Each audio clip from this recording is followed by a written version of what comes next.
PSLV, ये नाम सुनते ही जहन में आता है इसरो का सबसे भरोसेमंद साथी, दशकों की कामयाबी का एक जीता जागता सबूत।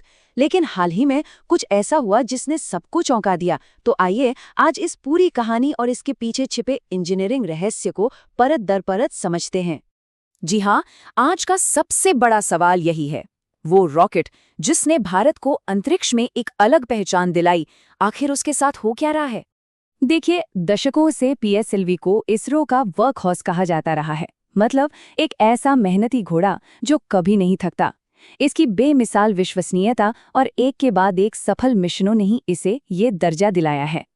पर कहानी में मोड़ तब आया जब हाल के 2 मिशन पीएसएलवी C61 और पीएसएलवी C62 अपनी मंजिल तक नहीं पहुंच पाए, और यहीं से इसकी शानदार साख पर सवाल उठने शुरू हो गए। तो चलिए अब एक जासूस की तरह एक एक सुराग को जोड़ते हैं और ये समझने की कोशिश करते हैं कि आखिर समस्या की असली जड़ कहाँ छिपी है। जब एनालिस्ट्स ने फ्लाइट के हर सेकंड के डेटा को खंगालना शुरू किया तो क्या देखा? पहला स्टेज एकदम परफेक्ट, दूसरा स्टेज वो भी बिना किसी परेशानी के अलग हो गया। लेकिन जैसे ही रॉकेट अपने तीसरे चरण में पहुंचा, बस वहीं पर एक बड़ी गड़बड़ी सामने आई। और ये कोई इत्तेफाक नहीं था। ये बात बिल्कुल साफ हो गई कि दोनों ही मिशनों में विफलता का केंद्र एक ही था, रॉकेट का तीसरा चरण, जिसे टेक्निकली PS3 कहा जाता है। अब सारी जांच इसी एक हिस्से पर आकर टिक गई।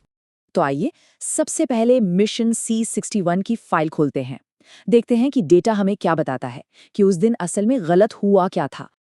अब आगे बढ़ने से पहले एक छोटा सा टेक्निकल टर्म समझ लेते हैं, कंबस्शन चेंबर।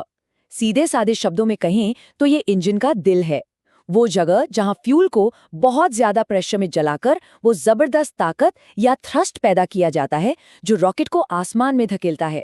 जांच टीम को जो पहला और सबसे अहम सुराग मिला वो था तीसरे चरण के इसी कंबशन चेंबर के अंदर प्रेशर का अचानक और बहुत तेजी से गिर जाना। और ये हुआ कब? ठीक उड़ान के 203 सेकंड पर।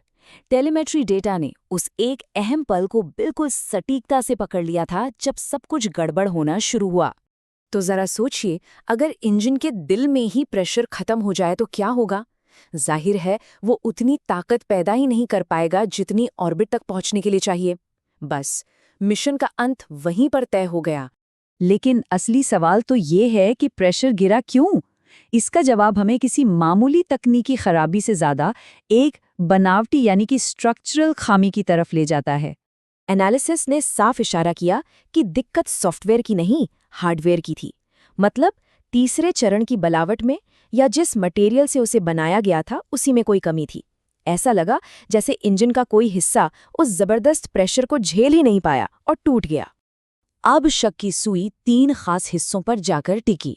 पहला, नोजल या केसिंग सिस्टम यानी इंजन का बाहरी कवच। दूसरा, फ्लेक्स नोजल कंट्रोल सिस्टम जो रॉकेट को सही दिशा देता है। और तीसरा, इंसुलेशन लाइनिंग जो इंजन को अंदर से पिघलने से बचाती है। इन तीनों का काम एक ही है, जलते हुए फ्यूल के भयानक दबाव को काबू में रखना। और देखिए, ये कोई नई या एक बार की समस्या नहीं थी। ये एक ऐसी चुनौती बन गई जिसने इसरो को दोबारा सोचने पर मजबूर कर दिया।